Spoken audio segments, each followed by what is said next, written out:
जय Hind. Digital flow channel में आप लोगों का बहुत बहुत स्वागत है।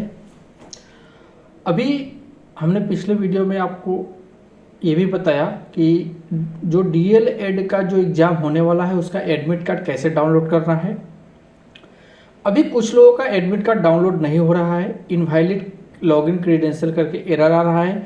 तो उसके बारे में भी हमने एक दूसरा वीडियो में बना करके बताया, उनका सॉल्यूशन दिया कि उनका कब एडमिट कार्ड आएगा। तो उस बारे में एक और चीज़ बता देता हूँ कि जिन लोगों का मोबाइल पे मैसेज आया है या व्हाट्सएप पे कोई नोटिफिकेशन आया है, अभी उनका ही एडमिट कार्ड डाउनलोड हो रहा है, बाकी अभी किन्हीं का एडमिट कार्ड डाउनलोड नहीं हो रहा है। तो इंतज़ार कीजिए, जिस दिन आपके मोबाइल पे मैसेज आ जाएगा या व्हाट्सएप पे नोटिफिकेशन आ जाएगा उस दिन आपका एडमिट कार्ड डाउनलोड हो जाएगा। चलिए आज हम लोग दूसरे टॉपिक पे बात करते हैं। आपका जो इम्पोर्टेंट इंस्ट्रक्शंस है जो एग्ज़ाम में आपको पालन करना है, कुछ इम्पोर्टेंट इंस्ट्रक्शंस है जो कंप्यूटर बेस्ड एग्ज़ाम होने वाला है, तो उसी के संदर्भ में अभी हम लोग बात करेंगे। टोटल 23 पॉइंट्स है, जो कि एक पॉइंट पे हम बाद में बात करेंगे। क्वेश्चन किस प्रकार से रहेंगे, आंसर कैसे देना है, हमने क्वेश्चन का आंसर दिया तो कितना आंसर दिया, कितना बाकी है, ये सब चीज़ें हम बाद में डिस्कस करेंगे। फिलहाल हम अभी जो इम्पोर्टेंट इंस्ट्रक्शन है उसी के बारे में डिस्कस करेंगे, उसी के बारे में बात करेंगे। वही सिर्फ जानेंगे कि क्या है इंस्ट्रक्शन, कैसे कैसे एग्जाम देना है और उसका प्रोसेस क्या क्या होगा। तो चलिए हम लोग अपने डिस्प्ले पे चलते हैं और वहाँ पे देखते हैं कि इंस्ट्रक्शंस में क्या क्या दिया गया है सरकार की तरफ से गाइडलाइन और उसको कैसे पालन करना है। तो चलिए हम लोग चलते हैं अपने डिस्प्ले पर। हम अभी अपने डिस्प्ले पर आ गए हैं। यहाँ पे जो पहला है डीएलएड संयुक्त प्रवेश परीक्षा 2024 के लिए गाइडलाइन दिया गया है, इंस्ट्रक्शंस है। इसी के आधार पे आपको एग्जाम देना है, आपको एग्जाम सेंटर पे जाना है तो क्या क्या लेकर, सभी चीज़ों के बारे में मैं अभी जानकारी देने वाला हूँ। अभ्यर्थियों को सलाह दी जाती है कि वे निर्देश पर ध्यान से पढ़े, इंस्ट्रक्शन जो भी है वो ध्यान से पढ़े। दूसरा नंबर पर है कि सभी अभ्यर्थियों को रंगीन स्वरूप में मुद्रित ई प्रवेश पत्र को इस पर उल्लिखित तिथि और समय के अनुसार को आवंटित परीक्षा केंद्र पर लाना होगा। मीन्स आपका जो एडमिट कार्ड है कलर में आपको प्रिंट कराना है और दिए गए एग्जाम की डेट तिथि उस समय पर आपको वही कलर एडमिट कार्ड लेकर के आपको जाना है। और साथ ही साथ उसके साथ आपको कोई भी गवर्नमेंट फोटो युक्त आईडी प्रूफ, मतलब कोई भी गवर्नमेंट का आईडी प्रूफ होना चाहिए जिसपे आपका फोटो होना चाहिए, जैसे कि ड्राइविंग लाइसेंस हो गया, मतदाता पहचान पत्र हो गया, आधार कार्ड हो गया, पासपोर्ट्स हो गए, पैन कार्ड हो गए, बैंक का पासबुक अगर उस पर आपका फोटो लगा हुआ है तो, राशन कार्ड अगर उस पर भी आपका फोटो लगा हुआ है तो उसके लिए आपको ओरिजिनल लेकर के जाना होगा, अन्यथा आपको एग्जाम नहीं दिया जाएगा। तीसरा नंबर पॉइंट है प्रवेश पत्र के ऊपरी हिस्से में अभ्यर्थी अपना फोटो चिपकाने की जगह दी गई है, जो कि आपको हम दिखा देते हैं। ये यहाँ पे एक जगह दिया गया है जो कि आप देख रहे हैं डिस्प्ले पर। इस जगह पे जो फोटो आपने आवेदन के समय डाला है सेम वही फोटो यहाँ पे प्रिंट आउट करा करके चिपकाना है, ना कि दूसरा फोटो। जो फोटो आवेदन के समय में आपने डाला है वही फोटो यहाँ पे चिपकाना है, प्रिंट आउट करवा करके, दूसरा फोटो नहीं चिपकाना है। उसका कुछ साइज दिया गया है 3.4 बाई 4.5।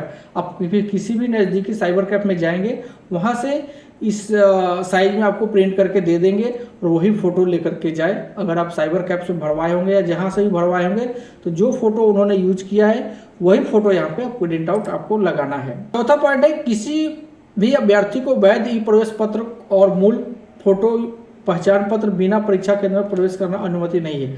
मतलब कि आपको प्रवेश पत्र के साथ साथ आपको पहचान पत्र जिसमें आपका फोटो युक्त हो वो भी लेकर के जाना अनिवार्य है। परीक्षा परिसर में प्रवेश से लेकर के बाहर निकलते समय अभ्यर्थी सीसीटीवी के निगरानी में रहेंगे। आप जब वहां पे सेंटर पे पहुंचिएगा तो आपके सेंटर में प्रवेश करने से लेकर के फिर वापस उसी जगह आने तक आप सीसीटीवी कैमरे की निगरानी में रहेंगे। कहने का मतलब हो गया कि आप जब वहां पे जाइएगा और जब तक बाहर निकलिएगा इस बीच में आप जो भी आपकी गतिविधि वहाँ पे होगी सब सीसीटीवी कैमरे में रिकॉर्ड किया जाएगा। तो ध्यान से रहे, सुरक्षित रहे। परीक्षा भवन में जूता, मोजा एवं फुल शर्ट पहनकर आना सर्वथा वर्जित है, परंतु चप्पल एवं हाफ टी शर्ट पहनकर जा सकते हैं। लेडीज के लिए इसमें कुछ इंस्ट्रक्शन नहीं दिया गया है ये सिर्फ जेंट्स के लिए है। जूता, मोजा एवं फुल शर्ट पहनकर नहीं आना है। आप चप्पल और हाफ शर्ट या हाफ टी शर्ट पहन करके जा सकते हैं। किसी भी परिस्थिति में प्रवेश पत्र पर अंकित परीक्षा की तिथि और समय, परीक्षा केंद्र में परिवर्तन के अनुरोध पर विचार नहीं किया जाएगा। आपको जो भी सेंटर आवंटित किया गया है उसी सेंटर, उसी समय, उसी तारीख में आपको एग्जाम देना है। इसमें किसी भी प्रकार की कोई चेंजेस नहीं होगी, कोई बदलाव नहीं किया जाएगा। 8वां पॉइंट है, ये प्रवेश पत्र परीक्षा में जमा किए गए अपने ऑनलाइन आवेदन में अभ्यर्थी द्वारा की गई घोषणा के आधार पर जारी किया गया है। आपको ये ऑनलाइन जो आपने ऑनलाइन जानकारी दी है उसके आधार पर आपने जो भी घोषणा की है ऑनलाइन, उस आधार पर ये जनरेट किया गया है। इसके अतिरिक्त आप किसी भी चरण में आप दोषी पाए जाइएगा, अगर किसी प्रकार का जांच होगा उसमें अगर दोषी पाए जाएंगे तो आपके ऊपर कार्रवाई की जाएगी। उसका जिम्मेवारी आप खुद होंगे। आपका परीक्षा रद्द कर दिया जाएगा या जो भी सरकारी रीति रिवाज है उसके तहत से आपके ऊपर कार्रवाई की जाएगी। 9वां पॉइंट है, अभ्यर्थी को ई प्रवेश पत्र में उल्लिखित नियत समय पर अपने आवंटित परीक्षा केंद्र पर पहुंचने की आवश्यकता है ताकि प्रवेश की औपचारिकता और अनिवार्य तलाशी आसानी से की जा सके। आप जो परीक्षा केंद्र पर जाएंगे समय से पहले पहुंच जाए, आधा घंटा 1 घंटा पहले पहुंच जाए ताकि आपकी तलाशी वगैरह आसानी से किया जा सके और समय पे एग्जाम हो सके। परीक्षा केंद्र का मुख्य द्वार परीक्षा होने से 30 मिनट पहले बंद कर दिया जाएगा और देर से आने वाले प्रवेश की अनुमति नहीं है। इसलिए अभ्यर्थी को सलाह दी जाती है कि वो 1 दिन पहले आप जाए और अपना परीक्षा केंद्र का सभी रास्ते वगैरह है जो भी है सब एक बार देख ले और दूसरे दिन वो डायरेक्ट एग्जाम के लिए पहुंचे तो उनको जाने में किसी भी प्रकार की दुविधा नहीं होगी और वो ससमय एग्जाम सेंटर पर पहुंच जाएंगे और अपना एग्जाम दे देंगे। परीक्षा अवधि के दौरान किसी भी अभ्यर्थी को परीक्षा भवन छोड़ने की अनुमति नहीं दी जाएगी। आप परीक्षा देने के दौरान थोड़ा देर के लिए भी वहां से बाहर नहीं निकल सकते। जो भी करना है आपको अंदर ही करना है, बाहर नहीं निकलने दिया जाएगा। अगर किसी भी प्रकार से आपको सामाजिक न्याय और अधिकारिता मंत्रालय भारत का अगर पात्रित है तो आपको प्रति घंटा 20 मिनट अधिक समय दिया जाएगा, जो कि ये उनका एक PF नंबर 296 इस रूल 10 अगस्त 2022 इसके तहत आप अगर आते हैं उस कोटा में या श्रेणी में आते हैं तो आपको 20 मिनट प्रति घंटा आपको समय एक्स्ट्रा दिया जाएगा जो अभ्यर्थी इसके पात्र होंगे। अभ्यर्थियों को केवल प्रवेश पत्र जारी करने का अर्थ यह नहीं होता है कि वो बिहार विद्यालय परिषद अंतिम स्वीकार कर लिया जाएगा। अगर आपका एडमिट कार्ड जारी हो गया तो आपको स्वीकार कर लिया जाएगा, ऐसा कुछ नहीं है। अगर बीच में किसी भी प्रकार की त्रुटि पाई जाती है, जाने अनजाने किसी भी प्रकार मामले में कार्रवाई की जाएगी, जाँच किया जाएगा, किसी भी प्रकार से दोषी पाए जाएंगे तो आपको ऊपर आपका प्रवेश पत्र रद्द किया जा सकता है या फिर आपका जो पात्र है और प्रवेश पत्र अमान्य कर दिया जाएगा और आपके ऊपर कार्रवाई भी किया जा सकता है। कंप्यूटर आधारित टेस्ट है जिसके लिए लॉगिन आईडी और पासवर्ड उनकी संबंधित सीट पर परीक्षा शुरू होने से पहले 10 मिनट पहले प्रदान किया जाएगा। जब आप वहां पहुंचेगा, जो भी आपका ये एग्जाम है कंप्यूटर बेस्ड एग्जाम है, आपको कंप्यूटर पे एग्जाम देना है और वहां पे 1 नंबर का क्वेश्चन रहेगा जो कि उसके 4 विकल्प दिए जाएंगे। वो विकल्प आपको सबमिट करना है। इसके लिए मैं अलग से एक वीडियो बनाऊंगा, नेक्स्ट वीडियो में पूरा क्लियर करूंगा कि आपको एग्जाम कैसे देना है, लॉगिन कैसे करना है। ये सब मैं इंस्ट्रक्शन आपको अगले वीडियो में बताऊंगा। इसमें सिर्फ आपको यही बताऊंगा कि क्या क्या उनका प्रमुख गाइडलाइन दिया, इंस्ट्रक्शन निर्देश दिया गया है कि जो अभ्यर्थी को पालन करना है। तो आपका जो आईडी पासवर्ड है वो सीट पे पहुंचने से 10 मिनट पहले आपको दे दिया जाएगा। अभ्यर्थी को वही आवेदन संख्या और पासवर्ड दर्ज करना होगा जो कंप्यूटर आधारित परीक्षा में बैठने के लिए परीक्षा केंद्र पर प्रदान किया जाएगा। अभ्यर्थी का नाम और आवेदन संख्या कंप्यूटर स्क्रीन पर प्रदर्शित होगा। जब आप यूजर आईडी और पासवर्ड डालिएगा तो आपका नाम और आवेदन संख्या जो आपका एप्लीकेशन नंबर है वो आपको दिखेगा वहाँ पे। परीक्षा के दौरान अभ्यर्थियों को किसी प्रकार की बाधा उत्पन्न करने से बचना चाहिए। आपको किसी भी प्रकार से बाधा नहीं दे दूसरे को भी, या किसी भी प्रकार का ताक झाक इधर उधर नहीं करे। परीक्षा केंद्र पर अपनी शांतिपूर्वक परीक्षा दे। अगर कोई परीक्षा केंद्र पर अशांति फैला रहा है तो उस दौरान बाधा उत्पन्न कर रहा है तो उसकी उम्मीदवारी निरस्त की जाएगी। इस प्रकार से अभ्यर्थी को बिहार विद्यालय परीक्षा समिति की भविष्य में परीक्षाओं से भी वंचित किया जाएगा। अगर इस तरह से पाए जाएंगे तो आपको भविष्य में भी इस प्रकार की किसी भी प्रकार की परीक्षा में नहीं बैठने दिया जाएगा या उसके विरुद्ध जो भी दूसरी रूल्स होगी उसके ऊपर आपको कार्रवाई की जाएगी। अभ्यर्थी परीक्षा केंद्र में ई प्रवेश पत्र, मूल फोटो पहचान पत्र और बॉल पेन लाना चाहिए। आपको सिर्फ 3 ही चीज लेकर के जाना है। एडमिट कार्ड, आपका फोटो युक्त ID कार्ड जो पहचान पत्र है वो, और एक बॉल पेन। इसके अलावा कुछ भी चीज़ आपको लेकर के वहाँ पे नहीं जाना है।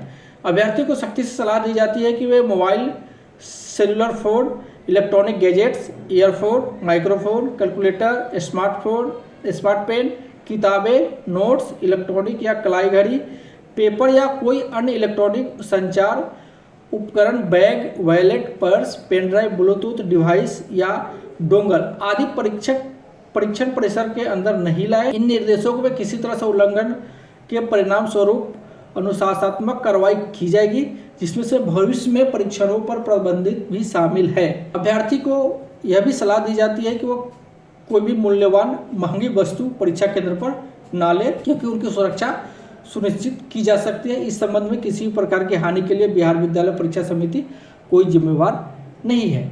आप कोई भी महंगी सामान परीक्षा केंद्र पर ना लेके जाए। 16 है, प्रवेश बिंदु पर और परीक्षा के दौरान फ्री स्क्रीनिंग नहीं करनी है। फ्री स्क्रीनिंग की जाएगी यदि कोई अभ्यर्थी अग्रलिखित पर दोषी पाया गया है तो परीक्षा के दौरान अनुसूचित साधनों का उपयोग करना, किसी भी व्यक्ति द्वारा प्रतिरूपण या करना या प्रतिरूपण कराना, परीक्षा कक्ष में दुर्व्यवहार करना, चयन के लिए अपनी जिम्मेदारी के किसी भी संबंध से किसी भी अनियमित या अनुसूचित साधन का सहारा लेना, किसी भी अनुचित तरीके से अपनी उम्मीदवारी के लिए समर्थन प्राप्त करना, ऐसा नहीं करना है। किसी प्रकार का कहीं अपना सोर्स पैरवी ये सब नहीं लगाना है। 17 नंबर पॉइंट है, अभ्यर्थियों को यह सलाह दी जाती है कि वे समय पर नई जानकारी के लिए वेबसाइट को विजिट करते रहें। जो भी नए नए इंस्ट्रक्शन अपडेट आते रहेंगे उसके लिए वेबसाइट हमेशा देखते रहे। 18वां है, ई प्रवेश पत्र की मूल प्रति परीक्षा उपरांत परीक्षा केंद्र पर ही जमा ले लिया जाएगा। कृपया इस प्रवेश पत्र की एक प्रतिलिपि सावधानीपूर्वक भविष्य के लिए रिकॉर्ड के लिए रखें, जिसके बाद के चरणों पर जैसी आवश्यकता होगी आपको प्रस्तुत करना होगा। मीन्स जो आप एडमिट कार्ड लेकर के जाएंगे वो वहीं पे जमा कर लिया जाएगा, आपको वो लाने नहीं दिया जाएगा। तो अपनी भविष्य के लिए या आगे का ज़रूरत हो तो उसका एक जीरोक्स करा करके प्रतिलिपि फोटोकॉपी करा करके रख सकते हैं। 19 नंबर है, अगर यह पाया जाता है कि कोई व्यक्ति किसी भी प्रकार की परीक्षा की विषय वस्तु को किसी भी रूप में अधूरा या पूर्ण किसी भी साधन द्वारा जैसे मौखिक, लिखित, इलेक्ट्रॉनिक, यांत्रिकी या द्वारा प्रकट, मुद्रित, संप्रेषित या भंडारित करता है या संप्रेषण और भंडारण में सहायता देता है या परीक्षा केंद्र पर दिए गए कागजातों को साथ ले जाता है या परीक्षा की विषय वस्तु के अनाधिकारिक रूप से अपने पास रखता है तो यह गंभीर अपराध माना जाएगा तथा इसे चयन प्रक्रिया या आयोग वर्जित ठहरा दिया जाएगा। बिहार विद्यालय परीक्षा समिति इसके विरुद्ध नियमानुसार अनुशासनात्मक तथा विविध कार्यवाही कर सकता है। इस मामले में आपको यदि आवश्यक है तो पुलिस को भी सूचित किया जाएगा। मीन्स आपको वहां से किसी भी प्रकार का क्वेश्चन आउट नहीं करना है, नहीं लिखना है, नहीं याद करना है और ना ही किसी भी माध्यम से वो क्वेश्चन आपको वहां से लेकर के आना है। जो भी आपको है वहीं पे एग्जाम देना है, जाना है, बैठना है, एग्जाम देना है, उठ करके वापस आ जाना है। प्रवेश पत्र भी वहीं छोड़ देना है। किसी भी रूप में जांच पड़ताल सीधे या परोक्ष रूप में परिणाम का अभ्यर्थियों को योग्यता होगा। इस संबंध में किसी प्रकार की पत्राचार स्वीकार नहीं किया जाएगा। अभ्यर्थी का नाम ब्लैकलिस्ट कर दिया जाएगा।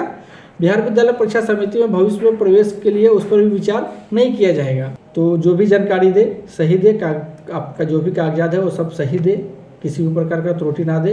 परीक्षा केंद्र पर अभ्यर्थी का थंब इम्प्रेशन लिया जाएगा।